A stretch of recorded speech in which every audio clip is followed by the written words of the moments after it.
Pemirsa, Pomdam 2 Sriwijaya berhasil mengungkap kasus penembakan yang newaskan anggota TNI Angkatan Darat di tempat hiburan dalu kawasan Palembang.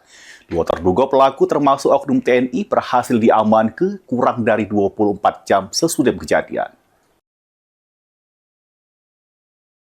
Korban Pratu Periskal Alfariski Abelsa, anggota Tamtama Detasmen Kesehatan Wilayah Palembang Kesehatan Daerah Militer 2 Sriwijaya, tewas ditembak di Panhet Kapi, Kecamatan Lirbarak 1 Palembang, Sabtu dini hari.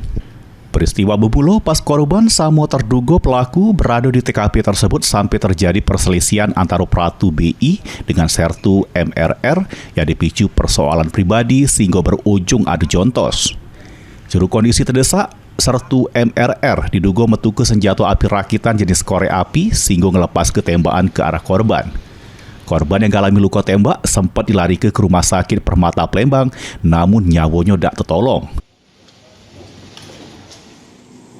Kapendam 2 Sriwijaya, Letkol Infantri Yordania ngatoke, sesudah melakukan penyelidikan, Pomdam 2 Sriwijaya sudah mengamankan Sertu MRR yang diduga sebagai pelaku penembakan di area parkir Rumah Sakit Bayangkara Palembang.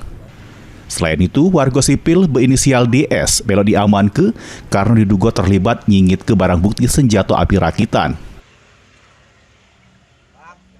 Sudah menetapkan para tersangka. Ya.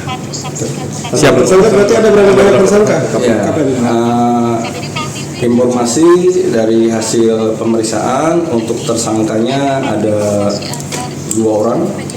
Ya, 1 orang adalah Sertu MRR sebagai pelaku dan 1 orang adalah dari pihak sipil saudara DS, di mana yang bersangkutan menyembunyikan barang bukti.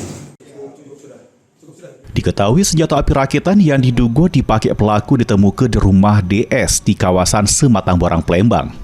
Ini Sertu MRR masih menjalani pemeriksaan di Maden Pom 24 Palembang, sementara DS diserahkan ke Polrestabes Palembang untuk proses hukum lebih lanjut.